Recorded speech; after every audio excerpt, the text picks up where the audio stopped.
Okay, I'm back again. People asked for the Ed, and Eddy personality disorder breakdown, and I found the best article, I think, which describes the theories. So here we go. Ed, and Eddy, they're in purgatory. According to the theory, the children of the cul-de-sac hail from different eras, from the early 1900s to the early 2000s. This theory also explains why the year for the show is very hard to pinpoint, and also explains the answer as to why there aren't any adults in the show. Okay, so according to theory, Ralph came first in the 1900s. His family had moved to Peach Creek in order to establish a farm on its land. Rolf died in 1903 when his family's farm animals stampeded and trampled him. My goodness. This was supposed to be the reason as to why he has only one cow, one goat, a few pigs, and a few chickens. Not enough animals to cause a fatal stampede in the afterlife. Johnny 2x4. Oh, shit. There we go.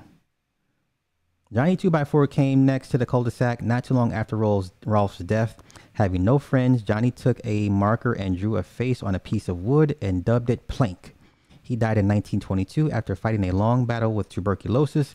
6 years after the discovery of penicillin, he took his friend Plank with him in the afterlife, since he was the last thing that he saw in life before he died. Purgatory will also explain Plank's occasional sentient behavior, which is most notably demonstrated in the movie. Eddy came next. Eddy, he was born in New York, but eventually moved to Peach Creek during the Great Depression era. Always trying to get a quick buck, he always set up scams to get money from the cul-de-sac kids in an effort to escape the poverty he spent his whole life in. Eddy didn't have a proper father figure since his real father abandoned him and his mother shortly after he was born. With this came to the big bro he adored and idolized so very much, despite the latter's abusive nature. After one of his scams went awry, Eddy was chased by the swindled children of the cul-de-sac and ran to the lake and jumped into it. Eddy ends up drowning in that lake, and he soon joined the other deceased children in the afterlife. Even though he's no longer alive, Eddy still tried to chase after the almighty dollar by continuing his swindling nature in the afterlife. This is sad and deep at the same damn time. Let's continue. Ed and Sarah were the next to arrive to the cul-de-sac. Their father had died fighting in World War II, and as a result, their mother became distant and disconnected. To cope, Sarah developed her bossy attitude, trying to fill the role their parents used to fill before their father died and their mother stopped caring. Conversely, Ed shut the world out and delved into the fantasy world of comic books and monster movies, which exploded in popularity during and after World War II. In order to escape his unhappy life, they both died in a freak car accident in 1953, thus joining the kids, past kids in death. Okay. Naz was born in the 1960s era to hippie parents. Described as a flower child, she was a rather flirtatious young girl who would always act that way towards the male children of the neighborhood. In the summer of 1979, a serial killer escaped from a local asylum, made his way into her house, and raped and murdered her along with her entire family. What in the hell? Ed, aka Double D, was born in the 80s. When preparing to attend college from a young age, became the societal norm expectation and was raised by a very strict, controlling, emotionally distant parents.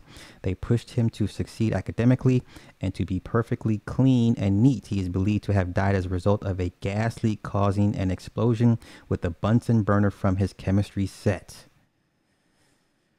Kevin was born the day Double D died. He was born to a broken down house, and he also had an abusive father who was poorly educated, and his mother had passed away when he was a year old. Because of this situation at home, Kevin would act in frustration out on the other children of the cul-de-sac, becoming a bully to cope with his repressed anger. His fascination with his bike fits right in with the birth of the popular X Games in 1995. One night in the winter of 99, his father fatally beat him in a fit of drunken rage, and he died while he was on his way to the hospital. His father was then convicted of his murder, and he was sentenced to life in prison. When Kevin entered into the afterlife, he reimagined his father as a loving and that he would shower him in gifts. He still kept his bullying ways in the afterlife, however. Jimmy was the last child to enter the cul-de-sac. He was born in the 2000s and was diagnosed with leukemia. He was never associated himself with the other cul-de-sac children because his parents believed he was too frail to be around the other kids, and he remained bedridden for the remainder of his life because of this fact. After fighting a difficult battle with his leukemia, Jimmy eventually succumbed to his illness, and soon the cul-de-sac purgatory was complete. The Cankers were different from the other neighborhood children. It is believed that they are actually demons that were sent to the cul-de-sac to torment the souls of the remaining children who didn't cross over to heaven. The Cankers are the only characters with normal colored tongues, which would seem to indicate that they are not dead and that therefore they must be something different. Surprisingly, the Cankers are attracted to the Eds for unknown reasons. However, one common guess is that they are the weakest-willed children of the cul-de-sac, or because they each symbolize a certain deadly sin. Okay, the year pinpoint can almost be debunked. As in an episode of May I Have This Ed, there is a banner displaying something about the year 1972, which may have led to the show being in 72. But in an episode Hand Me Down Ed, Rolf complains about the boomerang catching on his pants. Before the incident, he says to his pig Wilfred, "Do you think this is the party of 1999? This could also pinpoint this show is most likely in 1999 or 1972. All right, so there is the personality. I can't even say personality, but that's the breakdown of Ed, Ed, and Eddy. That's pretty tragic. And you know what? I surmise a lot of these adults create these cartoons as allegories or even metaphors to the human plight, the adult plight, the adult mental psyche, fragility, psychosis that a lot of adults have. And I think the cartoons is their best way of exploring that and helping them to dive and delve with that. And it just so happens that it was catered to children on a surface level, but on a deeper level, it's more about adults and their psychosis. I could be wrong. What say you? You guys have a good one. Peace.